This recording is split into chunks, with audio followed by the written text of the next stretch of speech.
carrying every sort of weapon that they can. We've seen surface-to-air missiles flung over men's shoulders. We've seen anti-aircraft guns, anti-tank guns, Kalashnikov rifles.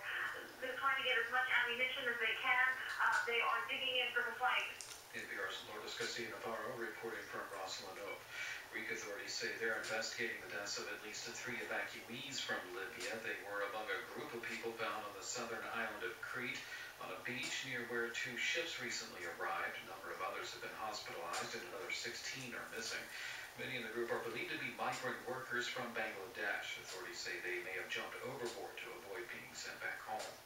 Chinese officials appear to be hardening their position on the international media, saying foreign reporters must seek government permission to conduct any interviews in Beijing. As NPR's Louisa Lim reports, the move suggests Beijing has serious jitters over online calls for a so-called Jasmine revolution in China. Officials now say foreign journalists must submit formal applications before reporting in downtown Beijing. This appears to supersede the relaxation of controls since 2007, which were part of Beijing's Olympic bid. If implemented, it would be a major step backwards for press freedom in China.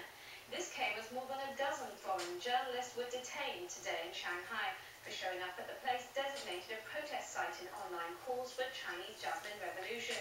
In Beijing, security blanketed the 2 sites, but were no signs of protesters.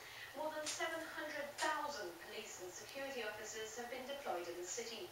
A Beijing government spokeswoman said such calls were bound to fail since the government's policies were popular. Louisa Lim, NPR News, Beijing. A huge storm system that battered the south yesterday is now spreading rain from the Carolinas into the northeast, and forecasters say the rain could turn to snow in New England. The storm system spun off a tornado that damaged more than 100 homes in the small town of Rayne, Louisiana yesterday. The Acadia Parish Sheriff's Office spokeswoman Maxine Trujillo says a 21-year-old woman was killed. A tree fell on her home. She was attempting to protect her child, and she died as a result of her injuries. Nearly a dozen others were injured. From Washington, this is NPR News. Support for NPR comes from the